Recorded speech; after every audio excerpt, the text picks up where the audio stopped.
magbutas guys.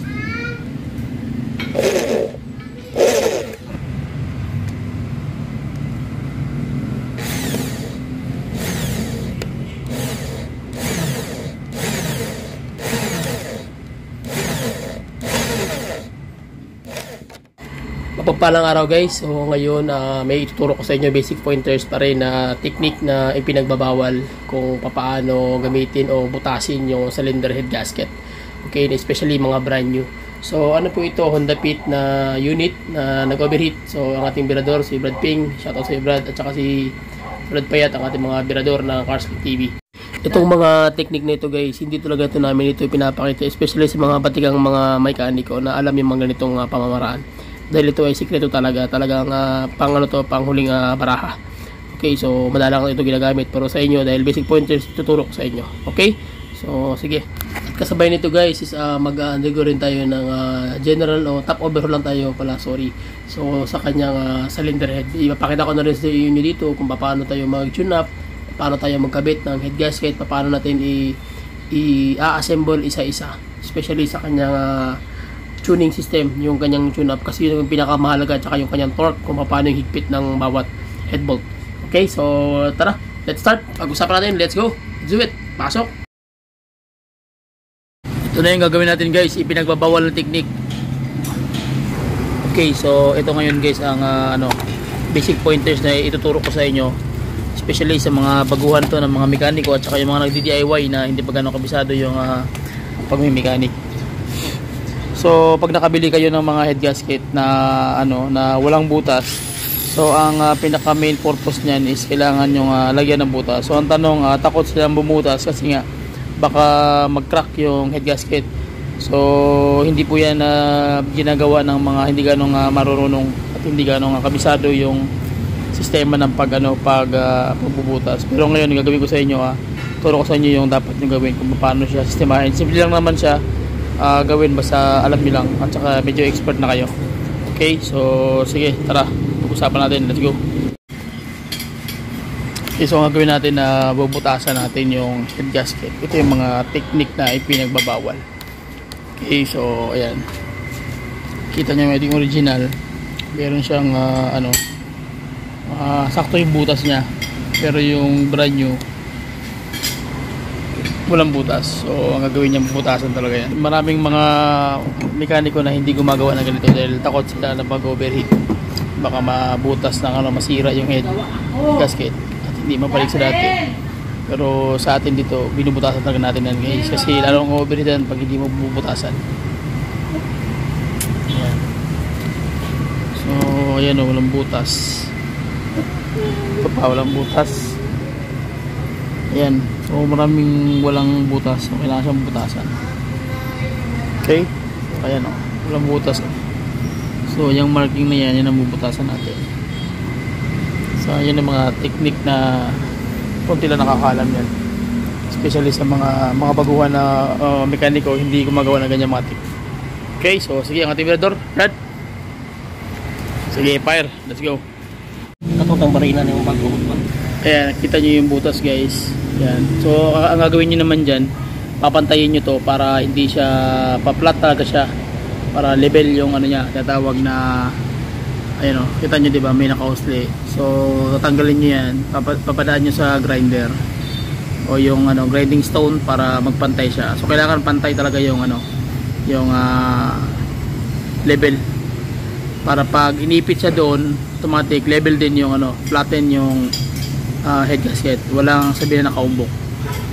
So yun ang mga technique. Okay, so ang gawin natin, butasan din lahat yan, tapos balikan natin pag natapos na.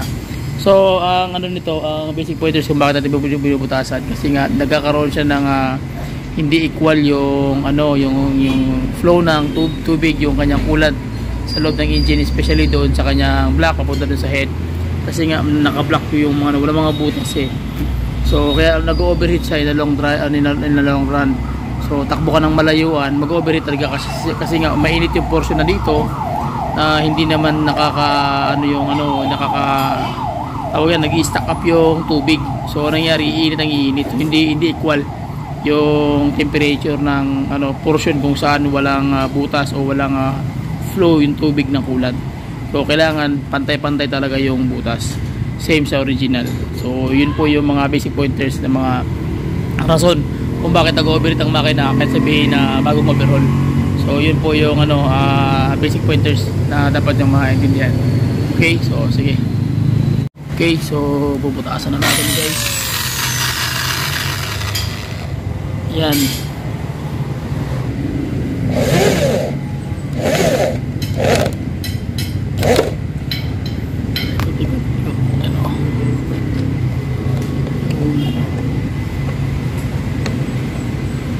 So ganyan na magbutas guys.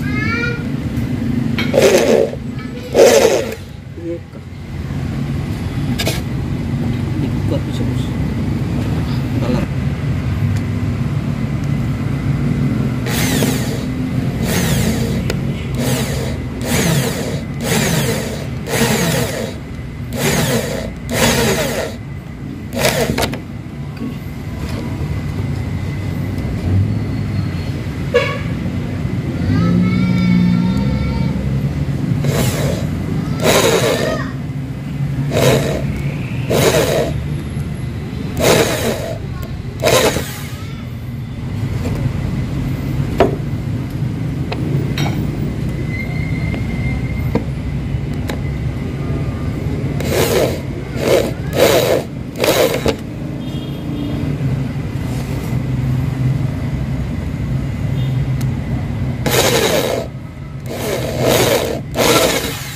Good. Yan, dalawa na lang guys.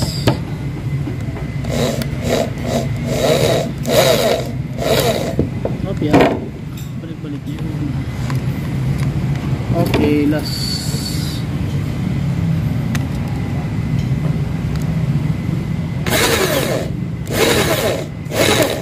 Yun. Okay.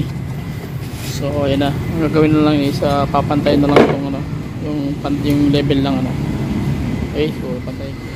Okay guys, so tapos ko na pantayin yung kanyang yung bukol ng pinutasan natin. So ayan siya guys. Tingnan nyo yung yung pantay-pantay na. So kailangan talaga pantay, hindi pwede yung bukol. So advice ko lang sa mga gustong gumaya, especially sa nagdi-DIY, mga bagong mekaniko. So kailangan nito bihasa kayo, kasi kung hindi kayo bihasa baka magkamali, masakit sa ulo. So kailangan alam na alam nyo paano siya gawin. Okay, so kailangan patulong kayo sa mas magaling pa para hindi kayo magkamali, kasi malaki yung gastos ng makina. Malaki yung gastos talaga pag once na magkamali. Okay, so ayan, kompleto na yung butas nya. So pwede natin ikabit. So tara. Okay, we are almost done guys. Ang gagawin naman natin is mag-undergo na tayo na top overhaul. So let's go. Next step natin gagawin is maglalagay tayo ng gasket cement. So paglalagay ng gasket cement guys, pwede yung iba naglalagay nito, especially sa mga dagat, mga pangdagat na bangka, mga marine engine. Ang nilalagay nila grasa or oil. Para sa akin, much better talaga yung gasket cement, kasi nga tumidikit yung both surface ng engine block at saka yung head gasket. At yung head gasket ko is cylinder head. So wala nang ibang titibay dito guys, basta ito ang ilalagay mo na pandikit yung kanyang cylinder head gasket, especially sa mga carbon type na head gasket. Ito yung pinakamainam, talagang iwas leak. So imbes na mag long last siya ng mga 2 years, ito kaya niya ng mga 5 years to 10 years, depende na sa paggamit ng may-ari kung ano itatagal niya, depende na sa mga mechanical error or human error. Pero itong gasket na ito guys, garantisado at proven tested ko talaga to. Okay? Pagkatapos mo naman na maglagay ng gasket cement sa engine block, sunod mo nang maglalagyan is yung head gasket. Okay? Kung saan mo ilalapat yan. So, kabilaan po yan ang lalagyan nyo. Ganun po siya ka simple. Kasi may iba naman hindi na nilalagyan, pero para sa akin as a mekaniko, so nilalagyan ko talaga yan guys, para sureball talaga na walang sisihan. Kasi minsan pag nalagay na natin yan, napatakbo na natin, mag-iisip kayo ng mekaniko bakit nagkaroon ng bubbles o mga leak pa rin. So yun, mag-iisip ka, hindi ko nalagyan. So mas maganda, lagyan mo na, kailangan pulido ang trabaho para sureball talaga. Okay? Okay, so ngayon ikakabit na natin yung head guys. Diretso salpak na yan. Hindi na namin tinanggal yung camshaft dahil okay pa naman siya. So nakaset up na yan, kakabit na lang.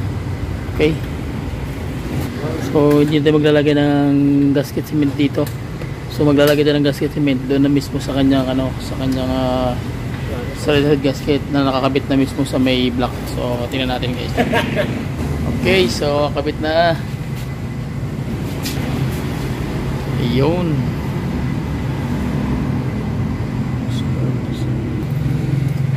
Okay, so meron siyang guide, ayan o.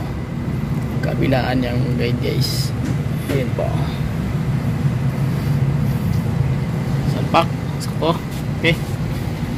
Tangan pa niya. Mabaw. Hindi na, yun na lang. Kanin lang. Oh, pwede rin, lagyan na lang din.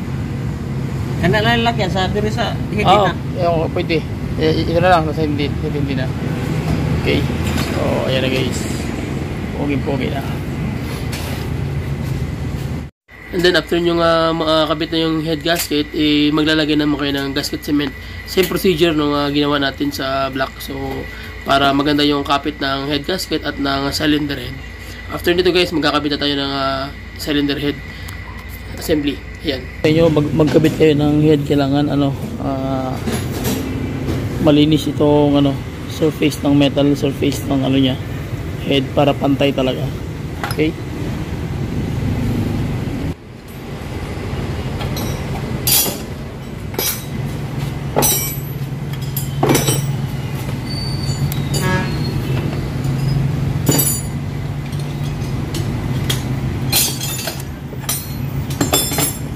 Okay, so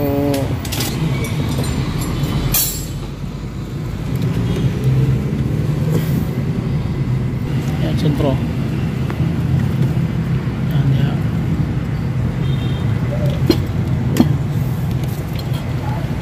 Yun, sentro na. Salpak na. So, hindi na ito niluwagan. So, tinanggal na lang diretso, no? Okay. So hindi natin ito tinanggal guys, yung kanyang camshaft, para diretso na salpak. Okay na, so ang gagawin, maghihigpit na ng bolt, cylinder head bolt.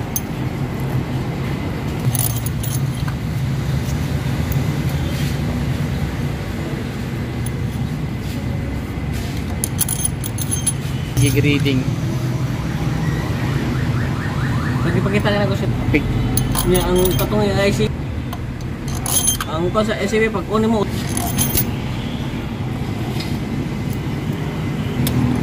Nakabalo na to siya nga. Okay na.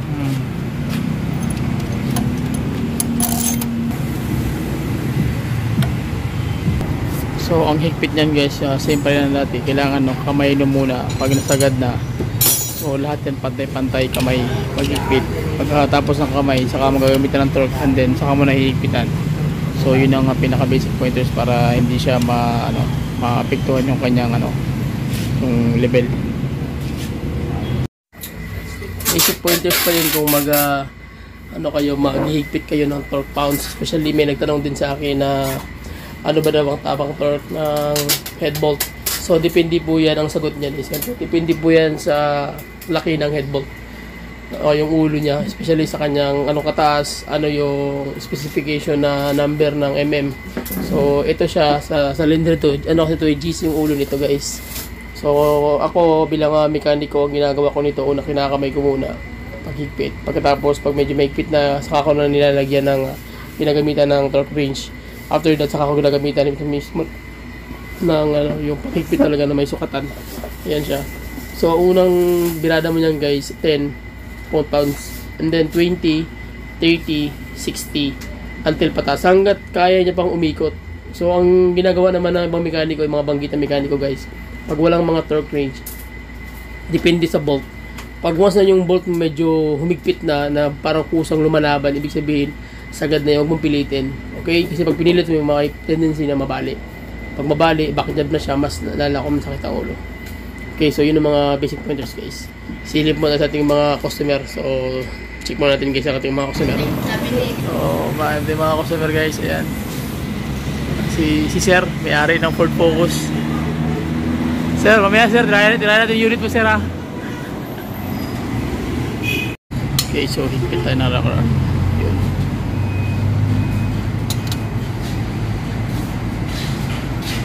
Okay. Ilang higpit? Perfect. 30. Okay, so 30 yan, oh. 12 pounds. Sunod, tune up. Ay, hindi. Timing. Tune up yung gini. Oh, tune up. Taon siguro ni. Mag-timing muna. Okay, sige. Ayan guys, yung technique kung paano higpit ng tawag yan, camshaft bolt.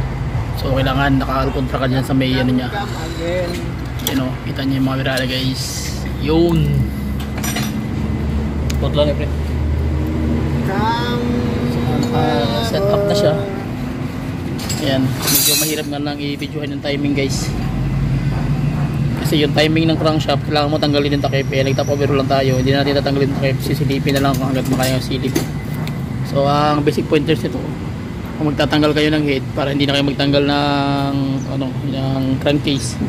So i-tap nyo muna TDC sa naka-timing muna bago nyo na baklasin. Tapos talian nyo na lang yung mga marking. Ito mark ka na kagad. Tapos ito talian mo na lang bago mo baklasin.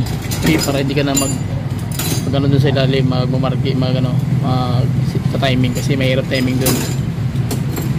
Kita mo naman yung sentro naman yan kita nyo yung medyo malabo. Ayan yung kanyang kilak, kita mo yung kilak. Ayan yan, top na talaga yan. Sabihin sentro na siya. Ayan, sentro siya guys. Kita mo diba, kilak. Okay, fire. Okay, so naikot na guys yung timing. So silipin lang natin yung kanyang timing chain system o mechanism.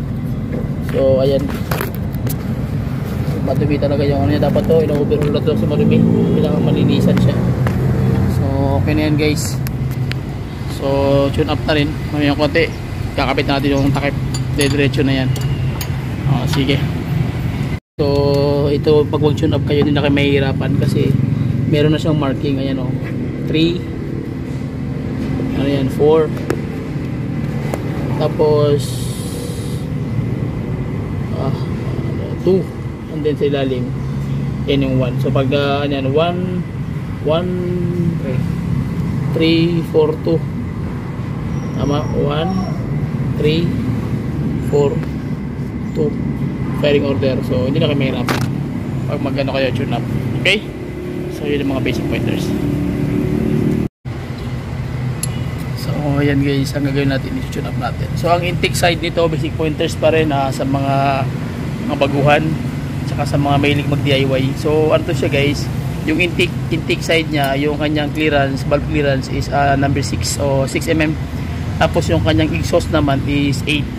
So para hindi kayo malito, size 8. Okay, so lagi nyo tandaan yan. May iba nito 4 lang yung spark plug. Ito kasi 8 spark plug, bali 16 valve. May iba nito. Ito naman to siya, 8 barbula. So may iba kasi ito 16 valve mas maganda rin yun, yung mga surplus talaga.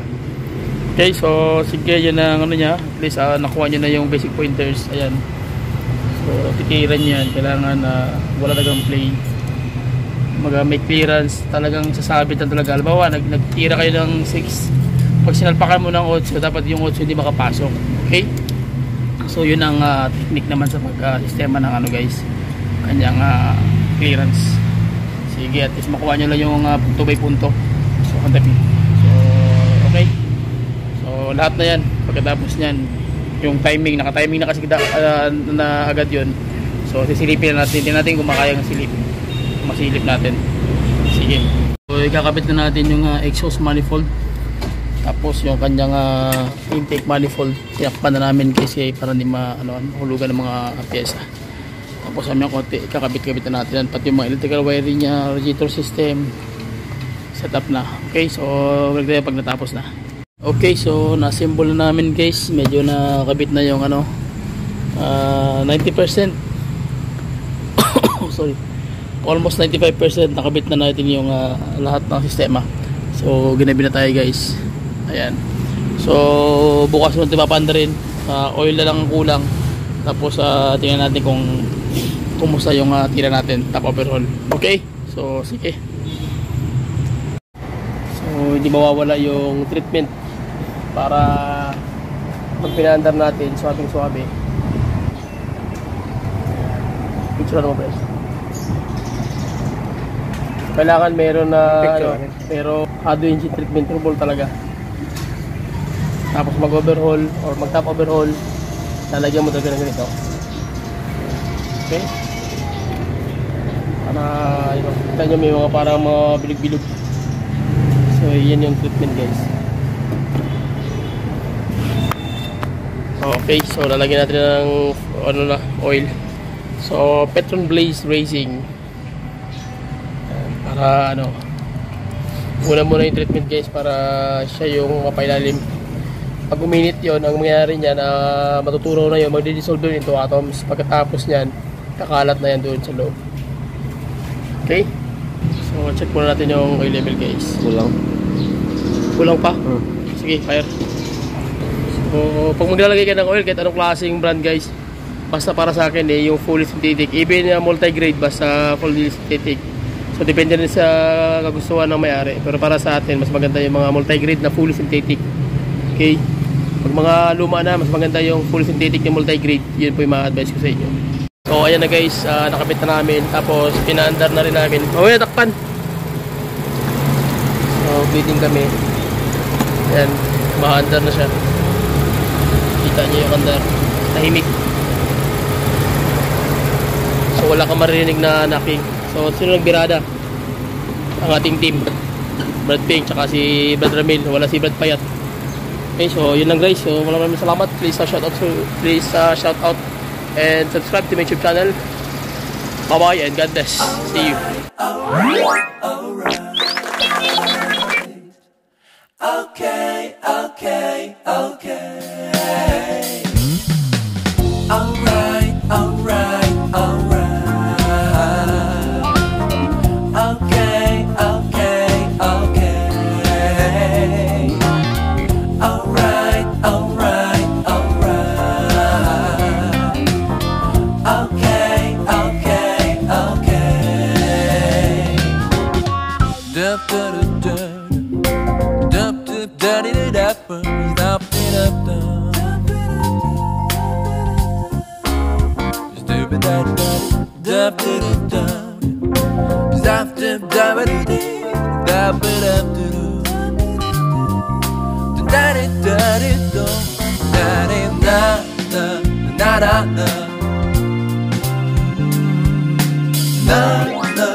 You'll be alright.